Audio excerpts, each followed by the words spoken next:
The Whistler, another signal mystery. Tonight, the Signal Oil Company, marketers of Signal's famous Go Farther gasoline and motor oil, bring you another in a series of strange tales by The Whistler, a story of revenge and ironic justice, set against a background of eerie beauty and sudden death. Listen to The Last of the Devereaux.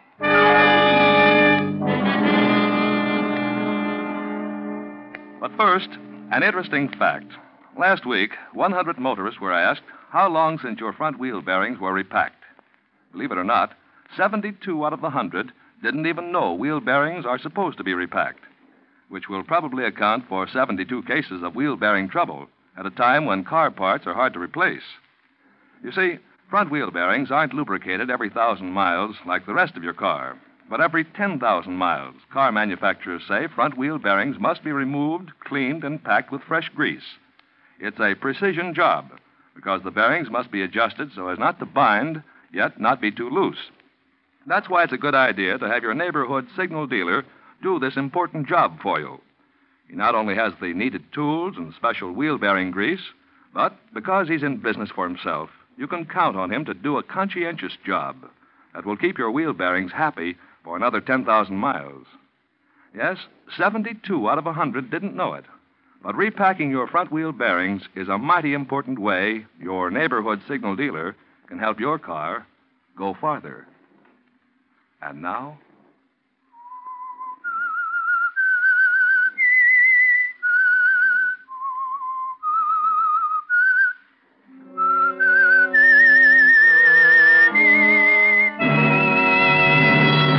I am the Whistler, and I know many things, for I walk by night. I know many strange tales, many secrets hidden in the hearts of men and women who have stepped into the shadows. Yes, I know the nameless terrors of which they dare not speak.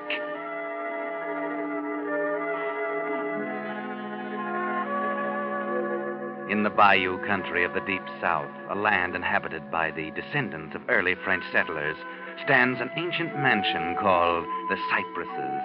Owned for generations by the aristocratic Devereaux family, the plantation boasts acre upon acre of sugar cane, bending to the warm river breeze, and life goes on much as it has in the past. Beauty is everywhere, but danger, too, like the treacherous morasses which lie beneath innocent flowers. Paul Vertel, who is definitely not aristocratic, has long wanted the cypresses for his own, hopelessly, it seems. But times change. Paul is now rich, and today, as the heavy door of the Devereaux mansion opens, he believes his ambition is about to be realized. Yes, sir? I'm Paul Vertel. I'd like to see Monsieur Devereaux. Yes, sir, if you'll kindly step inside, sir. Yes. Master Devereaux's been right poorly lately. Doctor says he can't have no shock of no kind. I hope y'all ain't going to worry him none. That hardly concerns you. Yes, sir. Master Devereaux, this here's... Paul Vertel. You must have been expecting me. Yes, monsieur. That will be all, Matthew. You sure you don't want me? It's quite all right. Yes, sir. Please be seated, monsieur. May I pour you a brandy? My visit isn't social. I've come about... The foreclosure. Yes. This is your last day to redeem the property. It is now 3 minutes until 4. That you can pay me $15,000 by 4 o'clock, I shall have to take possession of this estate. What do you want with my land, Monsieur Vertel? You're no sugar planter. You're a trader. Yet you've taken great pains to buy up every note I've given in the last 5 years. Notes that I've had no trouble renewing. Cypresses took my fancy. I have the habit of getting what I want. Wasting time. I assume you're unable to pay the money, therefore... Your assumption is not correct, sir. It's not correct. Only a few minutes ago, I completed arrangements for a loan. The money has already been placed to my account. 2 minutes still remain before the deadline. I'll write you a check. I don't think you will. What do you mean? In a minute and a half, if you haven't paid me the money due, the Cypresses will be my property. I've counted on having it, do you hear? I won't be cheated out of it now. I'm an old man and a sick one. But I am going to that desk. Get out of my way, or I shall ring for help. You won't be able to. This is Devereaux land. You won't get your filthy hands on me. I warned you. It's you who should be warned. Take the cypresses, but its ghosts will haunt you. Its wine will sour in your glass. The river will rise up and cover the land, and you, Paul Vartel, will sicken and wither and die.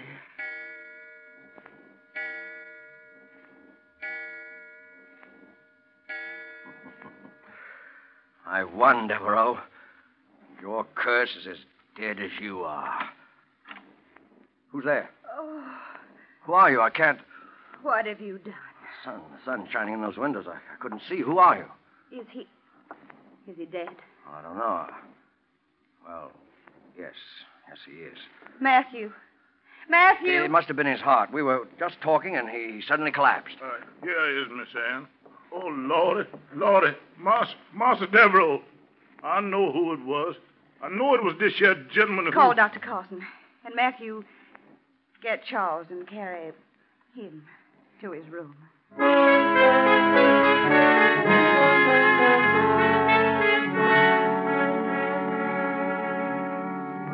Poor old Monsieur Devereaux.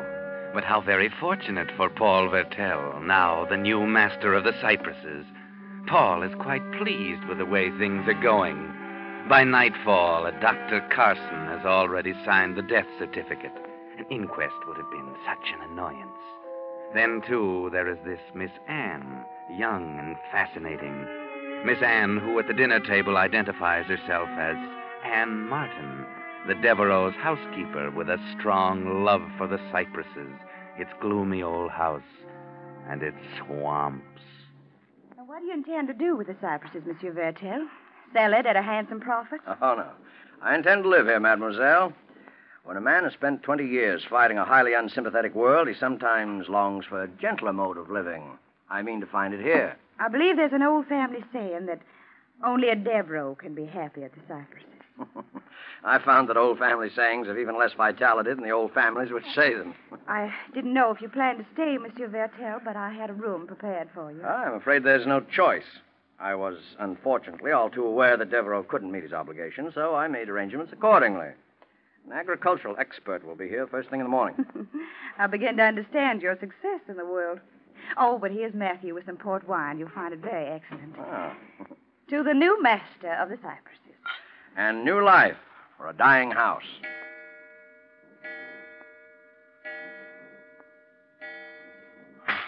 Monsieur Vertel, your wine. Oh, I'm clumsy. Please forgive me. You didn't drink the toast. The clock, it struck 4 times. Is there anything odd about... Oh, I see what you mean. It must be nearly 11. That's strange. I've never known that clock to be wrong before. Master Devereaux died at 4 o'clock. It's his spirit of wandering. Matthew, you better go back to the kitchen. Yes. These old servants. Oh, but you seem tired, monsieur.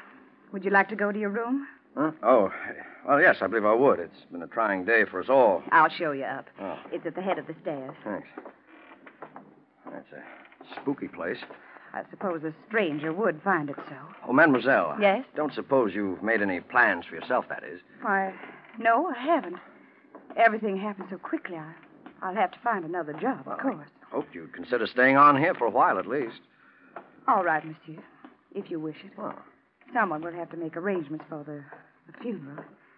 There are no relatives. You're more than repaying any debt you owe Monsieur Devereaux. I want to do what I can. Oh, here's your... Good Lord. Devereaux. Oh, I must have made a mistake. He looks quiet and peaceful in the candlelight. Lying there so still. Yes, his troubles are all over, if that's what you mean. Miss Ann, you take that gentleman out of here. Take him out before harm comes to him. Who's that? Oh, it's just Charles, Monsieur Devereaux's man. He's sitting up with his master's body. Please take that gentleman out of here, Miss Ann. It's all right, Charles. Shall we go, monsieur? By all means.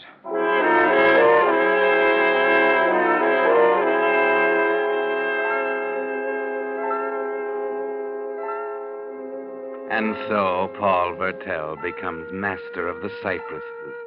He's not superstitious enough to believe in a dead man's curse, and he should now be very happy, particularly since lovely Anne Martin is so friendly and helpful during the next few weeks.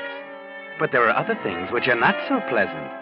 And as Anne and Paul drive a horse and buggy down a plantation lane one afternoon, Paul is somewhat querulous. Oh, this is a crazy idea, Anne. Paying a state visit to a Negro village. No, it isn't. If you want their loyalty, you must get to know them, take an interest in them. I suppose you're right. It's just that I don't feel too well today. A headachy and generally out of sorts. You've been taking quinine? Oh, yes, religiously. Then it's the hard work you've been doing the past 3 weeks. Not to mention the worrying. Small wonder the way things have been going. Cane almost ready to harvest, and then the mill breaks down. It'll be running in time. And the weather. There's rain in the air. Bad storm might ruin everything. Oh, Paul, you're determined to be a pessimist. Oh, perhaps. That house doesn't help. Grim, moldy old ruin. If I believed in ghosts, I'd say it was haunted by legions of dead Devereaux who go around blowing their dank breaths down your neck. Oh, there's the village now. It's almost as dismal as everything else around here. It seems deserted. I wonder... And what are those silly decorations hanging in front of the houses? Has there been some kind of a celebration? No celebration. Oh, you look worried. Those decorations, you call them. What about them? They're charms. Bits of cloth and sticks and heaven knows what else. Whoa there, boy. Huh. Deathly quiet. It would be. Paul. Yes, what is it? The door of that cabin there. It moved. Yes, it's opening. Oh, Charles, it's you. Where is everybody? Why didn't you come out to see us sooner? Well, come on. Speak up, man. Answer, mademoiselle. The colored folks, they all go away as soon as they find out Mr. Vertel come here. They don't want no truck with nobody that got the curse of death on him. So that's why they put the charms up. Yes, sir. The charm to protect the cabin from the evil while they're gone. Stop talking like an idiot, you impertinent fool. I've got a good mind. You ain't gonna do nothing, Master Vertel. You's afeard. You got a trouble enough on your soul, and you ain't got much time left. I got much time left. Anne, get me out of here. Get me away from this lunatic.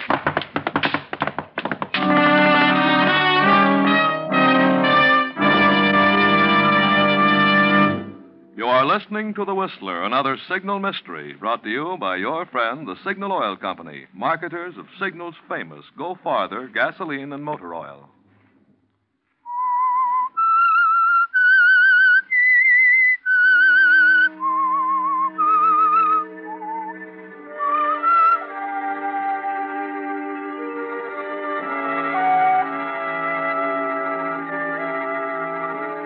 A few days have passed since the visit of Paul Vertel and Anne Martin to the Negro village, and the aged retainer's warning that Vertel hadn't much time left, that death by a dead man's curse was near.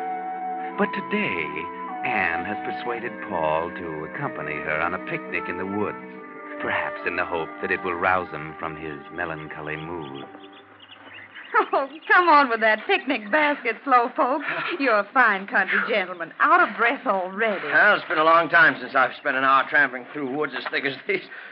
Where on earth are you leading me? Oh, it's not much farther. It is such a lovely spot. Grass as soft as a park lawn. You'll adore it. It better be mighty wonderful. You'll see. Oh, Paul, look. Huh? A redbird. We could make a wish. I doubt it would do me much good. Of course it would. Redbirds are absolutely dependable. I give you my personal guarantee. All right, I've made it. Would you like to know what it is? To tell you won't get it. Anne. Paul, don't hold me so Anne, tight. Anne, darling, I want you to marry me. You do? I realize you've only known me a short time. Even if you don't love me, I promise you won't regret marrying me. Somehow, I don't think I would. Then you will marry me, Anne? Yes. Oh, Paul, thunder. And look at those dark clouds. Anne, please. It's going to rain any minute. We better get back to the house. Oh, after dragging that basket all this distance? We can have our picnic at home if everything's not soaked. Come on. I know a shortcut to the road.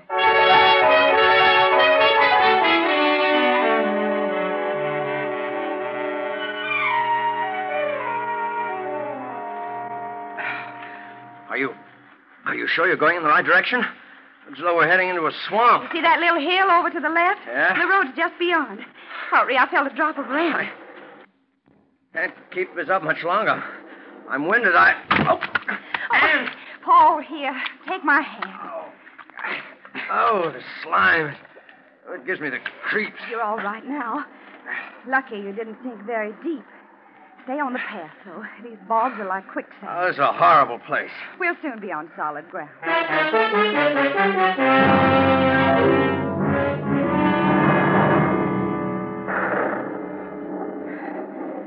Not much farther now. I hope not.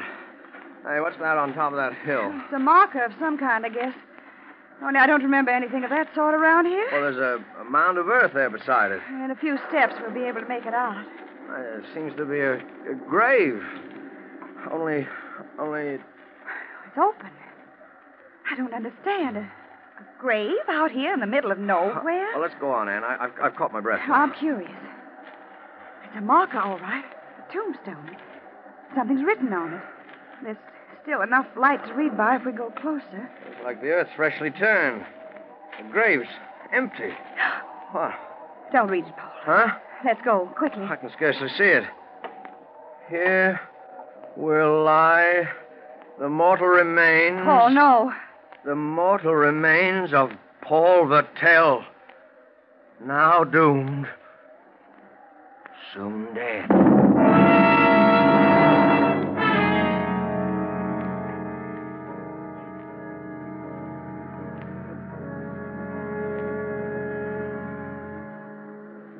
Drink the coffee, Paul, and take this quinine capsule with it.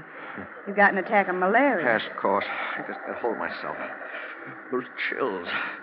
Can't you get that doctor here to see me, Ann? I've been trying to reach him on the phone. This is mighty poor weather for even a doctor to go sashing around in. If you keep up like this, that old river gonna back right up in the bayou. I know as soon as them chickens started flapping That'll their do, wings... Matthew. Yes, Miss Ann. Oh. I keep seeing that grave. Try not to think. I'll try. Here, Ann, give me your hand, will you? There. Oh, I don't know what's going to happen to me anymore. To me or anything. Poor darling. All these ghastly warnings. I'm as sane as any man. I realize they're only trying to frighten me, but still I don't I know. understand. Anyone at all would be unnerved. Yes. You always understand. You've always been my friend here. My only friend. I'm glad if that gives you comfort. You said you'd marry me, Ann.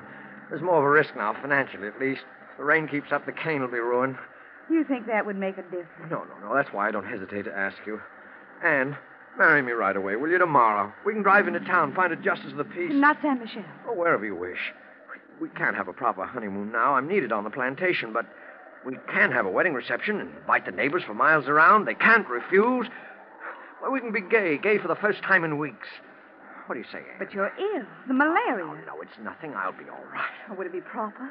I mean, this house and all. Oh, It'll be just a month tomorrow since Monsieur Devereaux died. of course it'll be proper. Besides, I'm supposed to be doomed. Well, marrying you will be my answer. It'll be my defiance. You're sure? I'm very sure. And with you beside me, I'll fear nothing. Because you're strong and brave. And you'll be my protection. Yes, Paul. I'll be your protection.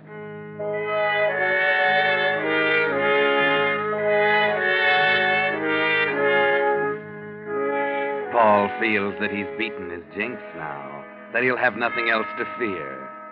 The next day, in a town not far away, he and Anne are married. The ceremony is performed by a magistrate, with strangers as witnesses. Afterward, they drive back alone to the cypresses, while the rain pours down and the rising river spreads beyond its banks. Well, Madame Vertel, here's your home and your first party with guests who've come to help us celebrate. Oh there. Oh. Charles, Matthews. Confounded, why isn't one of them here to take care of this horse? I'm not going to wait.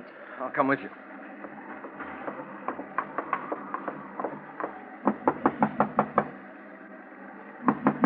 Oh, now what? Try the door. Why? I don't understand. There's no one here. No servants, no guests, no one. But why? The guests didn't care to accept your invitation. Nonsense. No, it's this terrible weather. The servants have gone away because they're afraid. It isn't like you to talk that way, Anne. Now, let me take your coat. You were afraid last night. That's not true. Well, since we have the place to ourselves, we may as well go in the parlor. See? Everything's been arranged for the reception. A wedding cake, flowers, even champagne. I see. You're suddenly very glum, my dear, and you were so gay a little while ago. Oh, it's this house that depresses me. It's like a tomb. Means someone's going to die when a dog howls like that. But you're not afraid, are you, Paul? I'm here, you know. Your protection. Why do you keep implying that I'm afraid? Because you're trembling. It's the malaria, do you hear? There's nothing else. Wait a minute. There's a note on the desk with the inkstand. There's no one who'll be writing us notes. Oh. No. Let me see. Oh. Here. I, Paul Vertel, being about to die, wish to find peace of soul. I therefore confess that I came into possession of the estate known as the Cypresses by fraud. True.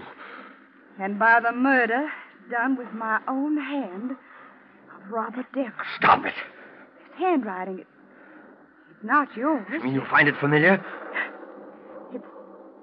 It's Monsieur Devereaux. Monsieur Devereaux, it can't be. The dead don't write. It's a forgery. It's a forgery. Unless... Yes. Unless Devereaux's alive. Yes, that's it. That's it. He must be alive.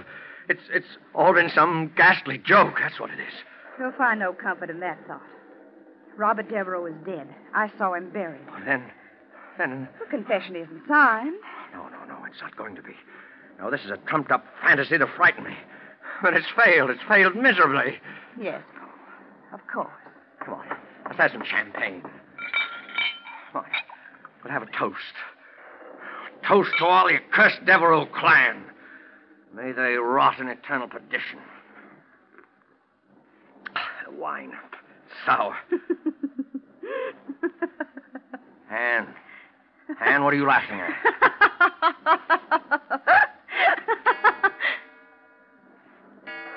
Oh, no. That clock. Yes, Paul. The clock. You remember when you first heard it? Talk like that. Don't talk like that. Why not, Paul? Surely you're not frightened. The lights. What's happened? They've gone out, Paul. The lights. And you're alone in the dark. Alone with that cursed Devereaux clan. One alive, the other's dead. Anne, what are you trying to do to me? You remember Robert Devereaux's last words. Take the cypresses. But its ghost will haunt you. Its wine will sour in your glass. The river will rise up and cover the land, and you, Paul Vertel, will sicken and wither and die. You? Yes. I'm Anne Devereaux, daughter of the man you murdered. But you married me. Because I knew you were going to die. And that when you did, the cypresses would come back to me, your wife. You managed all this trickery. Can you be sure it's just trickery? You lie, cheat. You're worse than I am. You've been haunted by ghosts, Paul. Let me get my hands on your throat. The cypress's wine has soured in your glass. Where are you? The river is rising. Its water is covering the land. I trusted you. You've sickened and withered, and you will die. You see, even the storm wants to see the finish, Paul. I shall not die. And you won't escape me by running out into the storm. You'll have to be fast to catch me, Paul, and the malaria's taken your strength. I've still got strength enough to strangle you.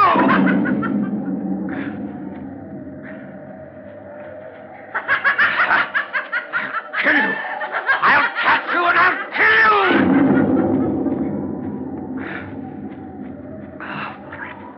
Paul. Over here, Paul. Just a few feet away. You can see my white dress. My wedding dress. Yes, I see you. Do you still want to kill me, Paul? Yes, I want to kill... Oh! What's the matter, Paul? I'm waiting. I'm almost within reach of your hand. It's quicksand. Anne, I'm sinking. Paul, dear, you should have been more careful. You should know your own land better. Where there is land. Anne, help me. Help me, Anne, before it's too late. You have nothing to fear. You're not going to die. You said that yourself. Oh, help me. Help me. You didn't help my father. Anne, have mercy. You had no mercy. Anne, please.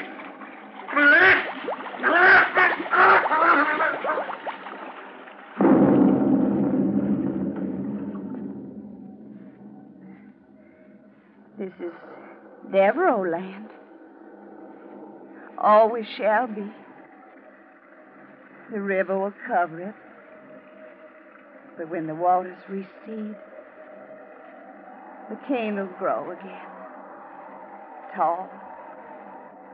Tall and green.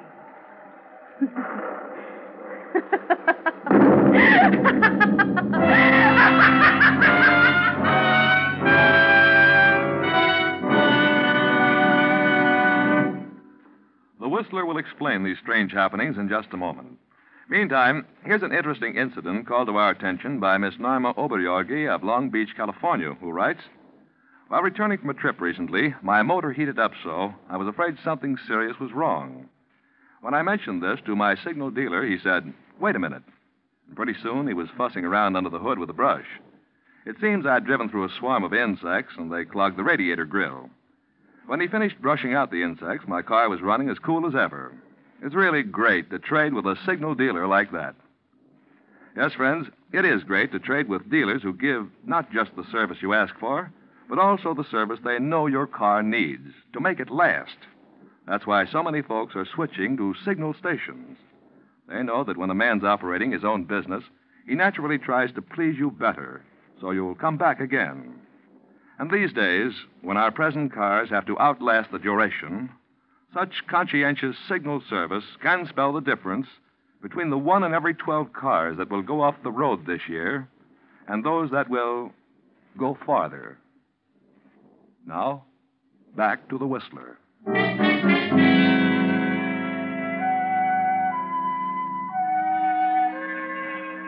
And so Anne Devereaux got the Cypresses back in the family. Yes, she'd tricked Paul Vertel, using every means at her command to break him in body and mind. She had an ally in the malaria, of course, but Anne even helped that along by giving Paul capsules of plain flour instead of quinine. Unfortunately for them, people can't store up as much hatred as Anne did without hurting themselves. And that's why when they found her after the storm, she was still laughing, quite insane.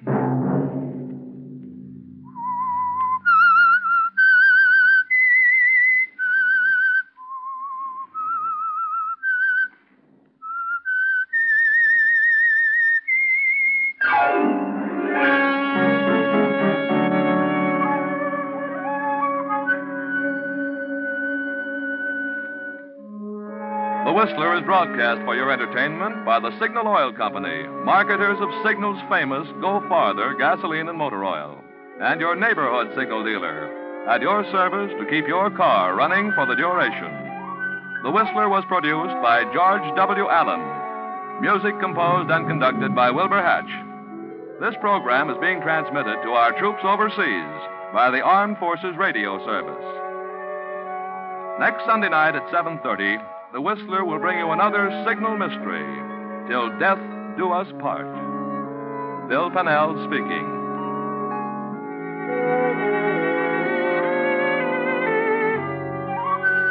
This is CBS, the Columbia Broadcasting System.